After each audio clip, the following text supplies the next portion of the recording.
Indra.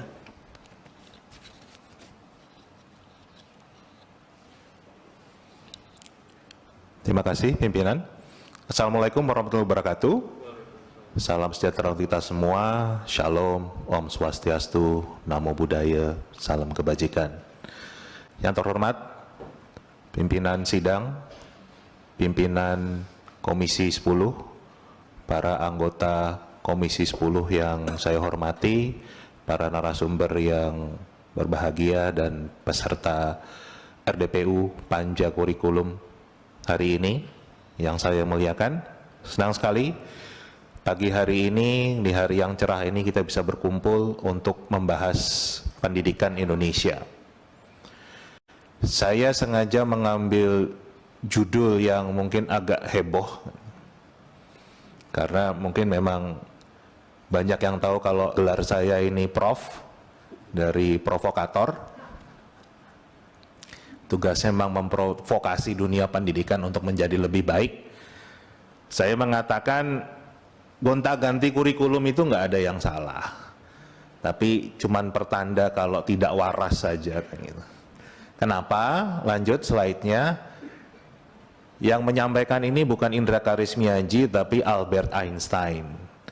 Albert Einstein mengatakan yang namanya ketidakwarasan itu adalah melakukan hal yang sama dan berulang-ulang tetapi mengharapkan hasil yang berbeda. Nah, nanti kita lihat kita ini bangsa yang waras atau tidak, kan? Lanjut. Nah, tahun 2018 yang lalu ada sebuah jurnal di Inggris yang namanya dibuat oleh lembaga namanya Center for Education Economics. Mereka membuat kajian tentang kondisi pendidikan Indonesia yang sudah puluhan tahun tidak berkembang, ya, stagnan, karena problemnya adalah komplasensi. Artinya masyarakat Indonesia itu menganggap urusan pendidikan itu baik-baik saja. Banyak kok anak Indonesia yang juara olimpiade di sini, di situ, nilainya bagus-bagus kan gitu. Jadi merasa kita nggak punya problem dengan dunia pendidikan. Nah, itulah kenapa orang seperti saya muncul sebagai provokator. Karena tugas yang bangunin orang lagi tidur lelap, padahal rumahnya kebakaran kan gitu. Itu kurang lebih tugas saya. Jadi mohon maaf kalau para anggota Komisi 10 yang terhormat sering saya ganggu, saya kirim rilis, saya kirim informasi, kesannya saya mengkritik Mendikbud terus kan gitu. Tapi tujuannya saya punya tugas untuk membangunkan orang-orang yang tidur karena rumahnya kebakaran. Kurang lebih itu yang saya lakukan. Sebelum ke sini masih balik dulu. Nah, yang kedua, dalam jurnal ini juga jelas disampaikan program-program pemerintah bidang pendidikan itu programnya itu saja. Mereka mengatakan BAUWMM, business as usual with more money. Jadi sebetulnya programnya sama, gonta-ganti namanya, uangnya ditambah terus. Sekali lagi yang ngomong bukan Indra Karismiaji tapi jurnal internasional kan begitu. Lanjut. Nah, ini kita bisa lihat apakah memang program pendidikan di negara kita ini penuh dengan inovasi atau ilusi inovasi. Contoh, sekarang yang namanya sekolah penggerak itu dianggap adalah sebuah inovasi yang luar biasa. Tapi sebelumnya ada sekolah rujukan. Sebelumnya ada rintisan sekolah bertaraf internasional.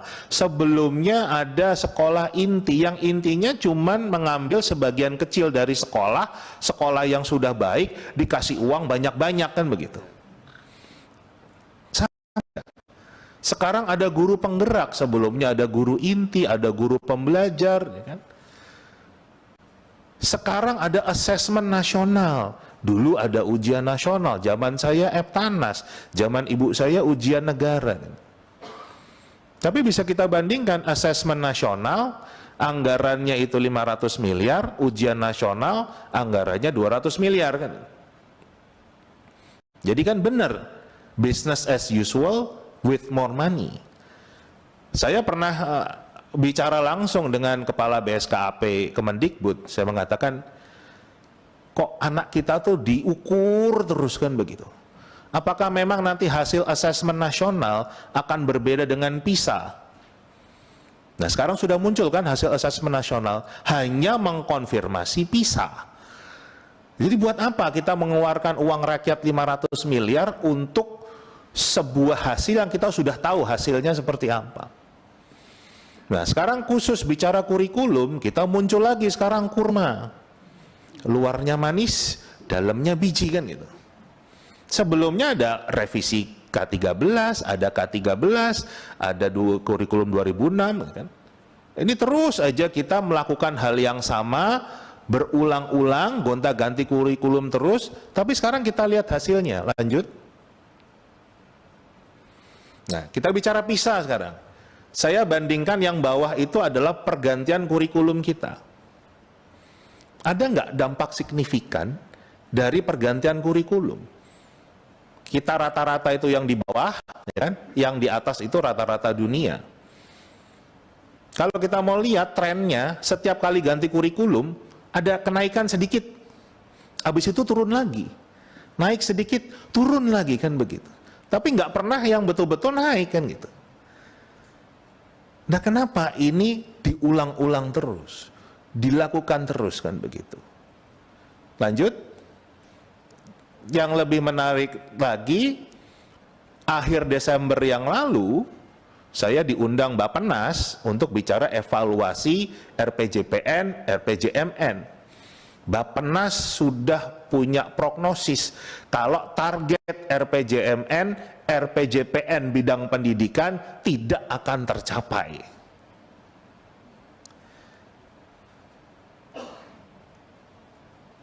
Tapi kenapa yang diambil justru malah ganti kurikulum kan begitu? Kenapa nggak menguatkan dari memang bagaimana kita meningkatkan literasi, numerasi, sains kan begitu. Ini Bappenas saja sudah mengatakan hasilnya begini Pak.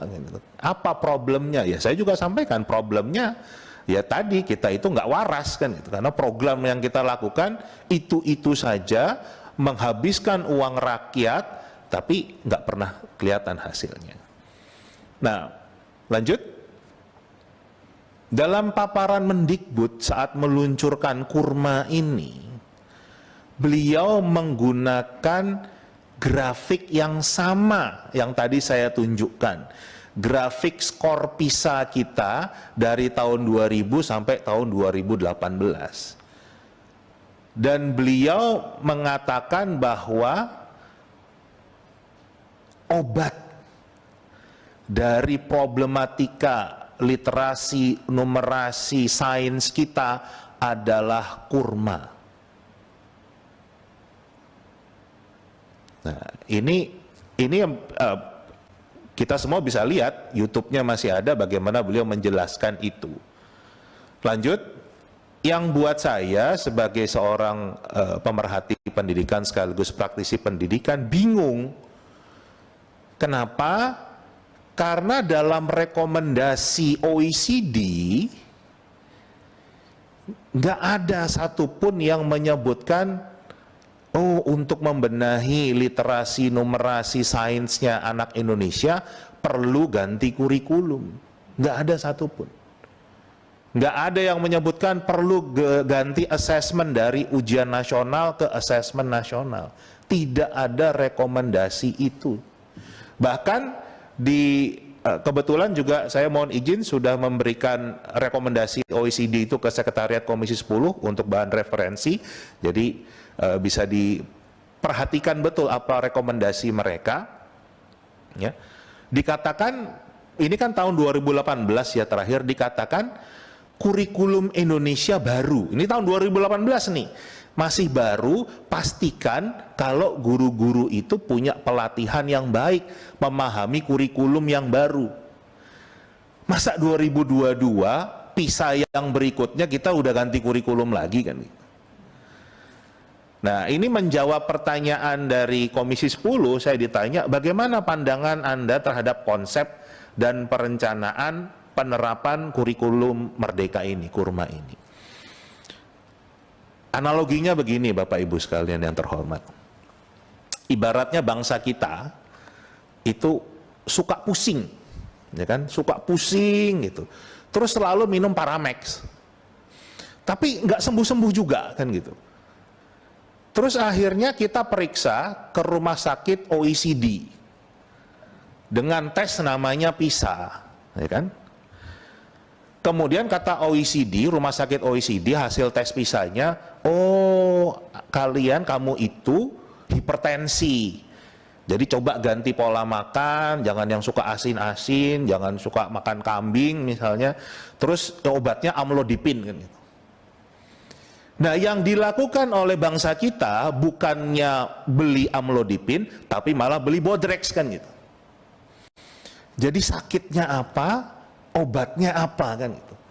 Itu yang menjadi problem kita. Jadi kalau ditanya pandangan saya terhadap konsep perencanaan kurma ini ya seperti itu analoginya. Antara penyakit dan obatnya sudah keliru. Tapi pemerintah yakin sekali ini obatnya. Rekomendasinya tidak ada gitu. Gimana caranya kita mau meningkatkan PISA kita tapi satupun rekomendasi yang dibuat oleh OECD tidak kita lakukan, malah ngotot dengan cara kita sendiri. Nah, lanjut. Rekomendasi OECD pada dasarnya adalah penguatan kapasitas guru-guru kita. Dan ini sebetulnya juga sudah dipahami oleh pemerintah.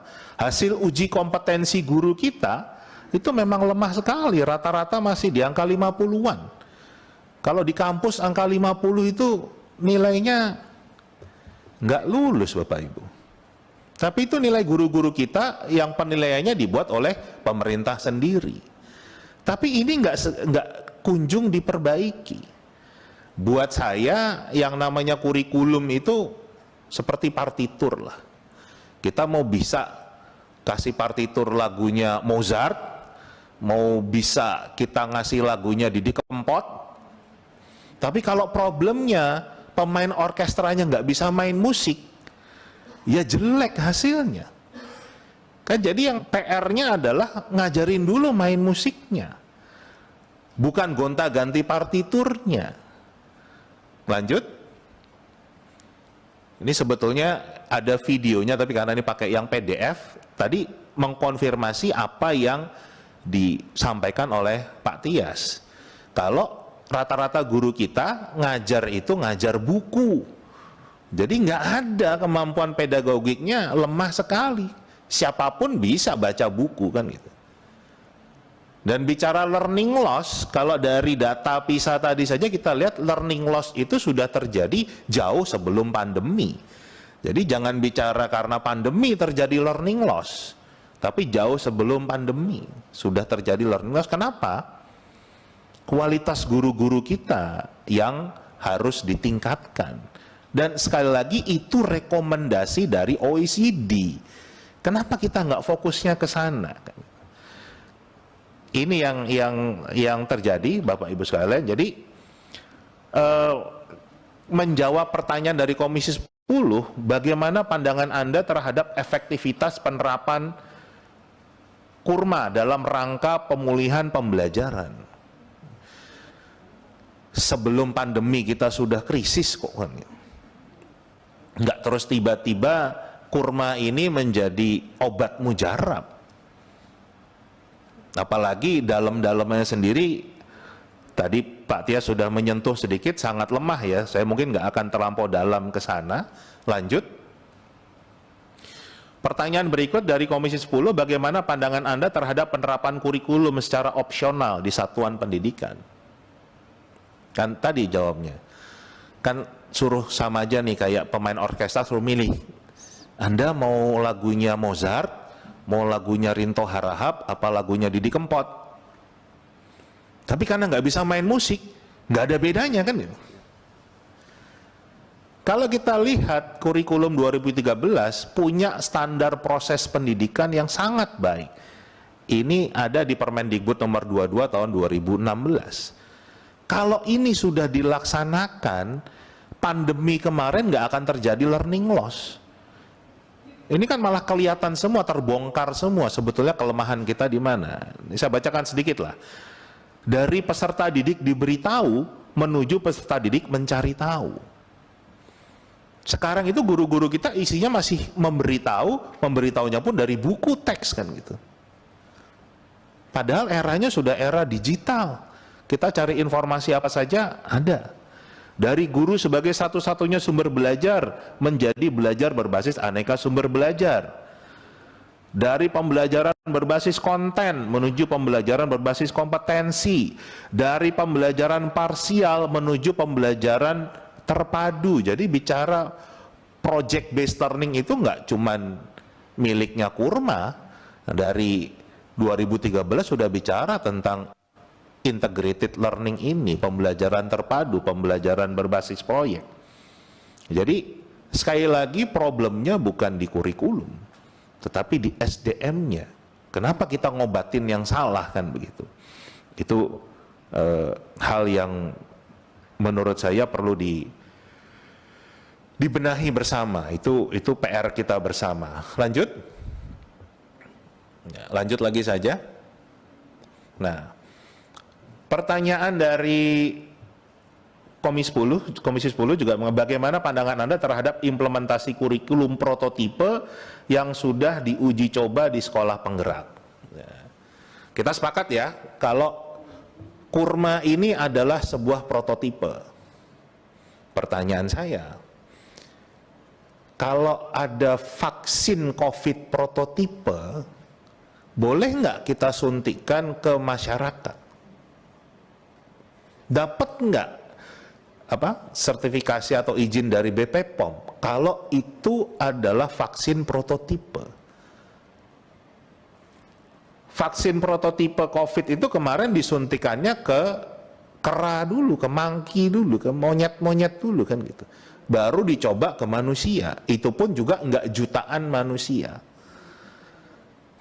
Ada tukang las dari Sulawesi yang bikin prototipe helikopter, bisa terbang helikopternya. Tapi bakal dapat sertifikat dari FAA nggak? Dari Kemenhub nggak untuk jadi helikopter yang dipakai? Enggak. Sekarang pertanyaannya, kenapa jutaan penerus bangsa kita biarkan menjadi monyet percobaan? Kalau kita lihat dari yang sekolah penggerak sendiri, ada 2.500 sekolah. Mau hitung gampangnya lah, satu sekolah 400, itu sudah 1 juta anak kita. Vaksin COVID kemarin nggak sampai 1 juta dicobain sama orang kan gitu. Jadi kenapa produk yang belum matang, belum jadi, tapi anak-anak kita paksa mengkonsumsinya? Apa dasarnya? Yang matang dulu saja masih banyak perdebatan, buktinya masih banyak orang yang nggak mau divaksin kan sekarang. Itu produk yang matang. Ini jelas produk yang nggak matang, tapi dipaksa dikonsumsi oleh anak-anak kita dan dibiayai oleh uang rakyat. Kenapa? Nah, ini hal-hal mendasar yang menurut saya butuh pertimbangan yang sangat mendalam, terutama dari Bapak Ibu sekalian para anggota Dewan sebagai wakil kami, kan, untuk mengingatkan kan itu. Beberapa kali Prof. Johar juga mengatakan kan kalau kita membangun jembatan, salah bangunnya, memperbaikinya gampang.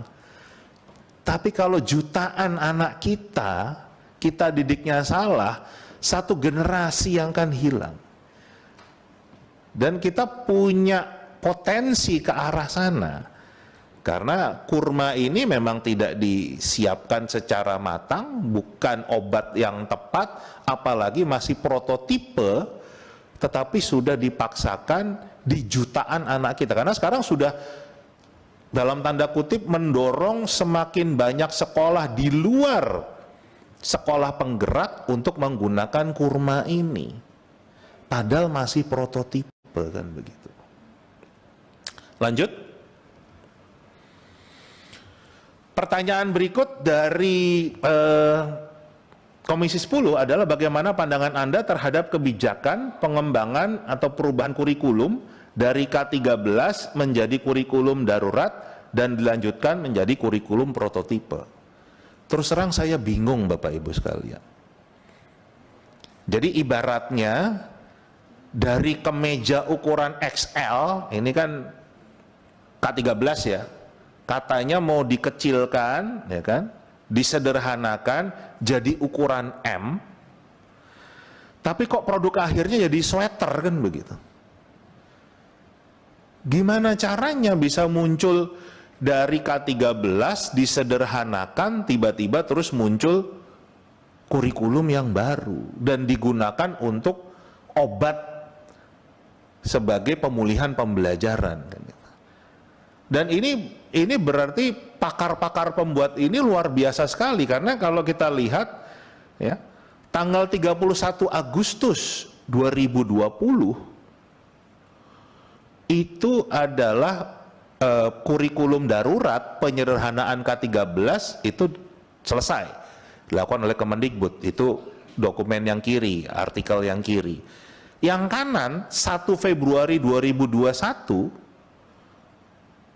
itu sudah peluncuran sekolah penggerak dengan kurma ini kan gitu.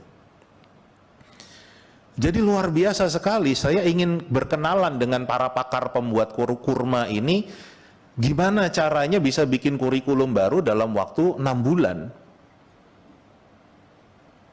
Karena pengalaman Pak Tias, Prof. Hamid Hasan itu berapa tahun Pak? Tahun itu lebih 1,5 tahun. 1,5 tahun, itu dengan kondisi normal kan begitu. Nah, ditambah lagi sekarang, pakarnya siapa kita nggak pernah kenal. Dulu itu pakarnya jelas, ada Pak Tias, ada tadi Prof. Yohana Surya, Prof. Hamid Hasan. Banyak kita googling itu kita tahu, oh pakarnya, itu pun tidak langsung diterima kan. Dan itu perdebatannya juga panjang K13, artinya kita memang mau mencari yang terbaik.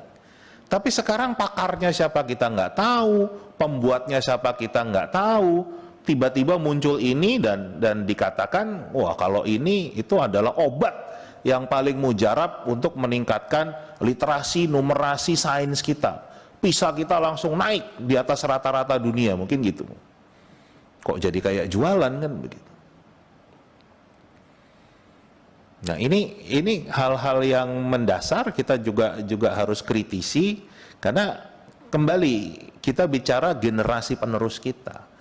Jangan sampai lost generation hanya karena keinginan kelompok tertentu, ya kan?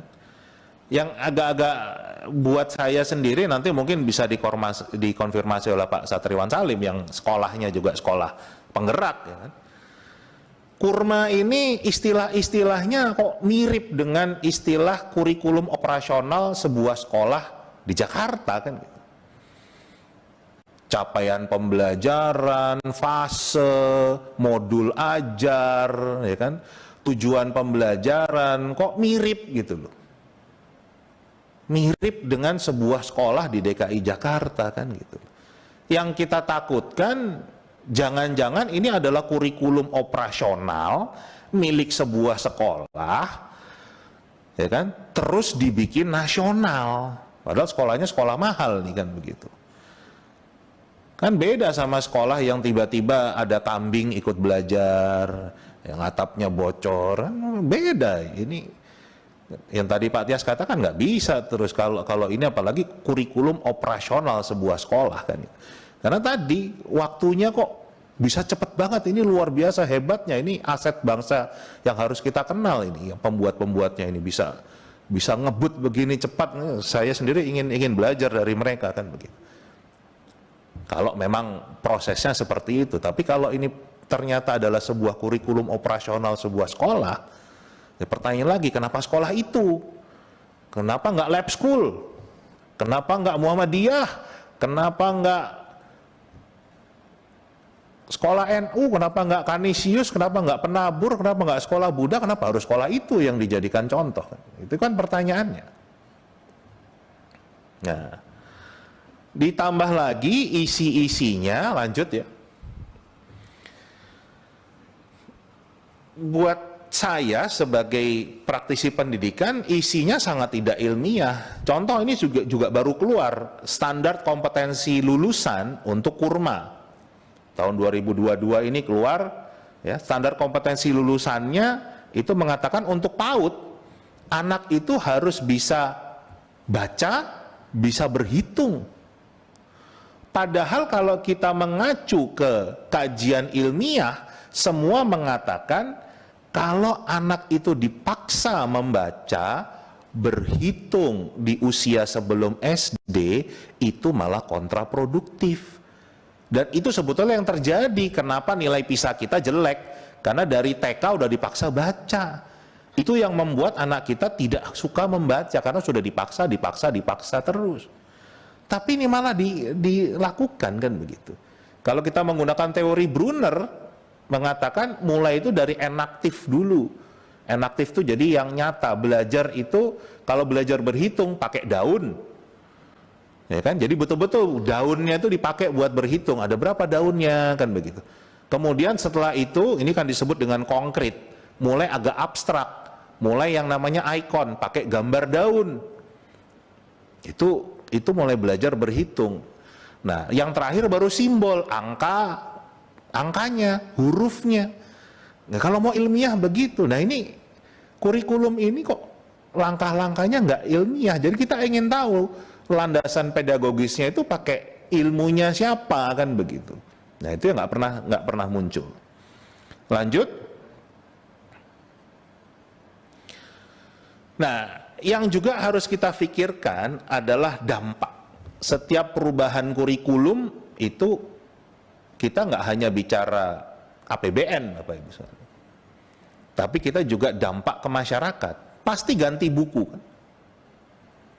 Ini kondisi kita bukan dalam kondisi ekonomi yang baik-baik. Kalau ekonomi baik-baik, di depan ini nggak ramai hari ini kan gitu.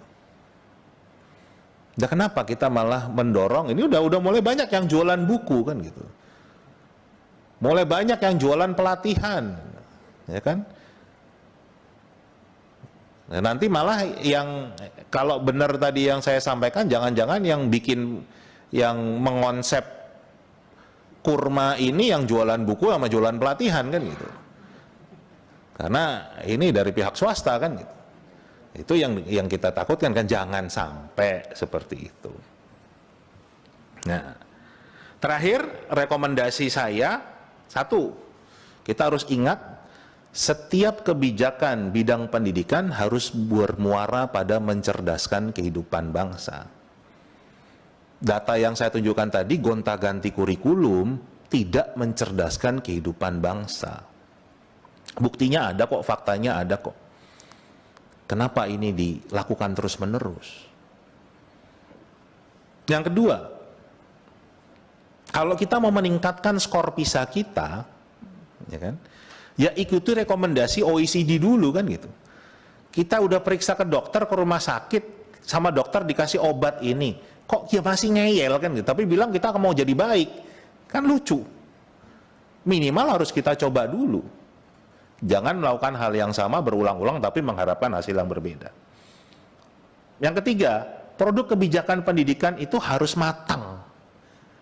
Nggak bisa belum matang, sudah dipaksa dikonsumsi anak-anak kita, ke bangsa kita.